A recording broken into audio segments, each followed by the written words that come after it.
오늘 하나님의 말씀 호세아서 이제 14장 4절로부터 9절까지의 말씀이에요. 13장은 14장과 더불어서 한 부분을 이루지만 13장이 하나님의 심판을 얘기한 거예요. 이제 14장은 회복입니다. 회복. 심판 이후에 회복이 있는 거예요. 그 14장의 4절에 보면 내가 그들의 반역을 고치고 기쁘게 그들을 사랑하리니 나의 진노가 그에게서 떠났음이니라. 13장에 어마어마하게 무서운 진노가 있었죠. 그런데 이 호세아서 전체에서 수차례 아주 귀가 따갑게 반복하면서 하나님이 뭐라고 그러세요? 돌아오라고 그러고 회개하라고 그러고 그 다음에 심판, 벌이 있다는 얘기를 하시잖아요. 근데 그 벌이 얼마나 무섭습니까? 그런데 이제 마지막에 와서 하나님이 14장에서 이제 회복시키시겠다 이런데 그 회복을 어떻게 회복을 하겠어요? 이스라엘이 죄를 지은 거를 하나님이 심판을 해서 무서운 벌을 내리셨어요. 그런데 이스라엘이 돌아오는가요? 우리가 역사를 계속해서 보고 이때까지도 보세요. 돌아오지 않습니다. 이들이. 이 인간의 그 악한 본성 자체 때문에 하나님께로 다시 돌아오는 일이 불가능한 거예요. 그래서 하나님이 내놓으신 처방이 뭐예요? 바로 우리가 14장 4절에 그들의 반역을 고친다 이랬어요. 고친다 하는 거는 무엇이냐면 죄라는 인간이 앓고 있는 무서운 병을 고치겠다는 거예요. 죄를 하나님께서 뭘로 보시냐면 병으로 보는 거예요. 병. 그럼 병든 사람한테는 꾸지람과 벌과 징계가 필요한 것이 아니라 보호와 위로와 권면과 치유가 필요한 거예요. 처방을 해서 치유하는 것이 필요한 거예요. 하나님께서 이스라엘을 이제 병든 자로 환자로 생각하셔서 치유해 주시겠다는 거예요. 참 이게 하나님이 얼마나 놀라운 생각을 하고 계시는가를 우리는 볼 수가 있어요. 호세아 선지자가 이렇게 죄를 갖다가 이제 인간이 앓고 있는 하나의 병, 한 일종의 병으로 보는 것이 이게 처방을 해야겠구나. 치유를 해서 이런 것이 이 뒤에 이제 예레미야나 이사야 선지자도 같은 생각을 하게 되는 것입니다. 하나님께서 그렇게 생각을 하도록 도우셨어요. 하나님께서 이스라엘의 반역병, 배반병, 배은망덕병을 고치고 그들을 이제 기꺼이 사랑하시겠다 이렇게 얘기하시는 거예요. 그게 4절이에요. 여러분 이거 한번 생각해 보세요. 이스라엘을 광야로 데려가서 위로하시고 거기서 다시 아내로 맞아들이겠다고 선언하셨던 호세아서 2장 14절로 23절의 말씀이 그냥 생각나는 거죠. 치유하시고 회복시키시겠다. 그런데 그거를 어떻게 하겠어요? 하나님께서 어떻게 하시겠다는 거예요. 이게 내가 그들의 반역을 기쁘게 사랑한다 이 말이에요. 반역을 고치고 그 기쁘게 기꺼이 자유롭게 이것이 두 가지 얘기예요. 하나는 하나님이 이스라엘에게 일방적으로 주어주신다 이 말이에요. 주시는 은혜예요. 일방적으로 그냥 어떤 무조건이라 이 말이에요. 무조건. 두 번째는 하나님께서 이스라엘 향해 사랑하는 것이 이제 그들이 어떤 죄악을 짓는다고 해서 그것에 의해서 하나님의 사랑이 막히는 일이 없다는 거예요. 그냥 하나님 무조건으로 무제한으로 사랑하시겠다 하는 것이 기쁘게 그들을 사랑한다. 이게 그 말씀 되는 거예요. 그럼 하나님이 그렇게 기쁘게 사랑해서 이스라엘이 어떻게 회복되겠느냐? 그 모습이 이제 5절로부터 8절까지 있어요. 내가 이스라엘에게 이슬과 같으리니 그가 백합화같이 피겠고 레바논 백향목같이 뿌리가 박힐 것이니라. 첫 번째 이스라엘의 회복의 모습이 이슬이요. 그 다음에 뭐예요? 백합화요. 레바논의 백향목이다. 이렇게 되는 거예요. 레바논의 백향목. 여러분이 이슬은 어때요? 굉장히 동그랗게 작게 푸르게 온화한 모습으로 아침에 보면 산뜻하게 다 내려있죠. 이렇게 잎사귀마다. 비는 막 후두둑 강하게 내리는데 그런데 양은 많지 않아요. 그러나 이슬로 인해서 농작물이 살아나는 거예요. 우리가 학계 1장 10절 같은 데를 보면 이슬이 내리지 않으면 농작물이 말라 죽어요. 가나안 지역, 이 이스라엘 사는 지역 땅은 4월부터 10월까지는 건기라 비가 오질 않아요. 그런데 농사가 돼요. 어떻게 해요? 이슬이 내려서 그 이슬을 머금고 세상에 농작물이 사는 거예요. 이슬이라는 것은 신비롭고, 그래서 이 옛날 사람들은 뭐라고 생각했냐면 신의 마음에 숨겨져 있다고 생각했어요. 욥도 그렇게 생각했어요. 38장 28절에 보면 하나님의 마음속에 숨겨져 있는 것이 이슬이다. 하나님의 사랑이 신비롭고 부드럽고 그리고 생명에 꼭, 성장에 꼭 필요한 거라 이 말이에요.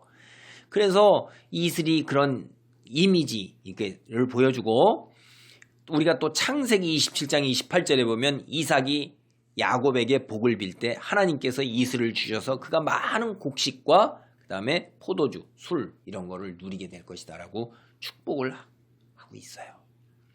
또 하나 나온 게 이제 여기에서 첫 번째 우리가 5절에서 나온 게 백합화예요. 백합화라는 것이 매우 풍요롭고 건강할 것을 상징하는 거예요. 이스라엘의 백합화, 아주 화려하고 풍요로운 들꽃입니다. 이 가나안 땅 여기에서는. 그러니까 참 이것이 굉장히 풍요롭고 화려할 것이다 라는 걸 우리가 알려주고, 그 다음에 이제 백향목이라는 것은 뿌리가 엄청나게 깊어요. 이 레바논 백향목이 굉장히 귀한 나무고 좋은 나무인데 향도 좋고, 그런데 이 비유를 통해서 이스라엘이 백향목처럼 깊이 뿌리를 내려요. 다른 곳에서 어떻게 했어요? 이스라엘이 뿌리째 뽑혀서 말라 죽잖아요. 근데 이스라엘이 다시는 뽑히거나 흔들릴 일이 없다 하는 것을 드러내는 것입니다. 두 번째, 이제 하나님이 회복해서 사용하는 이미지가 그의 가지는 퍼지며 그의 아름다움은 감람나무와 같고 그의 향기는 레바논 백향목 같으니, 그 얘기예요. 그의 가지가 퍼진다는 것은 새로운 자람이 있는 거예요. 성장이 있는 거예요. 여러분, 이스라엘이 앞으로 어떻게 될 거예요? 새로운 가지들이 봄에 왕성하게 막 뻗어나오면서 자라나는 것처럼 이스라엘이 매우 번창할 것을 갖다가 얘기하는 겁니다. 그 다음에 이 올리브나무하고 올리브 기름은 고대 세계에 오늘날도 마찬가지로 좀 상대적으로 비교적 비싸요. 그래서 부와 건강이에요.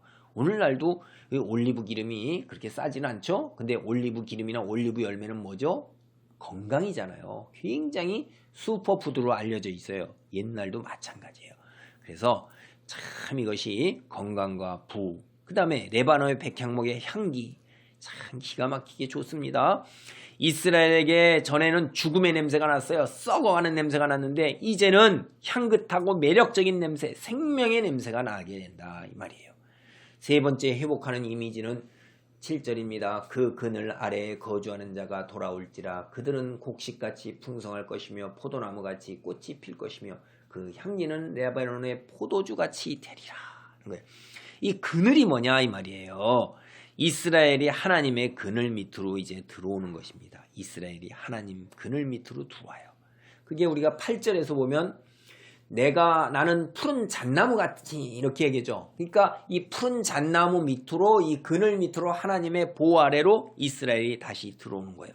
곡식과 레바논의 포도주, 이스라엘이 즐기는 거예요. 이 세상에서 잔치로 먹고 배부르고 그 풍성함을 누리는 복인 것입니다. 근데 여기에서 이들이 이제 이렇게 풍성하기 때문에 어떻게 되겠어요? 이 뒷면의 배경에 보면 바알신이 필요가 없는 거예요. 다산과 풍요로움을 얻기 위해서 그들이 그쪽으로 나아갔는데 이제 그걸 거들어 볼 필요가 없어요. 왜냐하면 너무나 이미 풍성하게 주어지기 때문에. 누가? 하나님께서 엄청나게 풍성하게 주기 때문에 그런 거예요. 8절에 에브라임의 말이 내가 다시 우상과 무슨 상관이 있으리요 할지라. 내가 그를 돌아보아 대답하기를 나는 푸른 잣나무 같으니 내가 나로 말미암아 열매를 얻으리라. 이제 이들이 깨닫는 거예요. 여호와로 말미암아 이와 같은 풍성함을 누리게 되는 거예요. 곡식과 레바논의 포도주를 누리죠. 백향목의 향기를 품어내죠. 하나님의 보호 아래 있죠. 이게 얼마나 좋. 그러니까 뭐라고 그래 내가. 나 이제 우상 안 섬겨. 우상하고 나 상관없어. 우상 너 저리 가. 이렇게 얘기하는 거예요. 여러분 사실 참 이게 이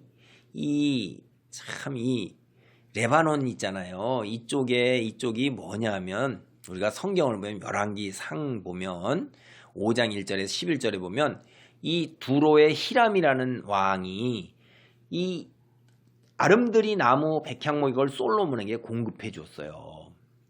근데 거기에 딸려서 온 게 뭐냐? 바알이 왔어요. 바알이.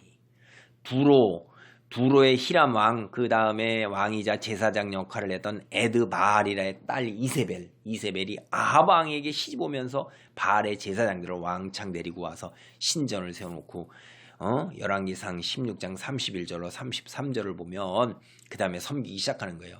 그래서 이스라엘의 하나님께서 보낸 사람들이 이단부터 두로와 시돈, 이게 다 레바논과 연관이 있는 지역이고, 레바논 그쪽 지역 다 일컫는 두로와 시돈, 레바논 다 뭐예요? 바알이에요, 바알. 그래서 이렇게 비난한 것입니다. 이제 레바논의 바알이 아니라 누가 풍요로움을 줘요?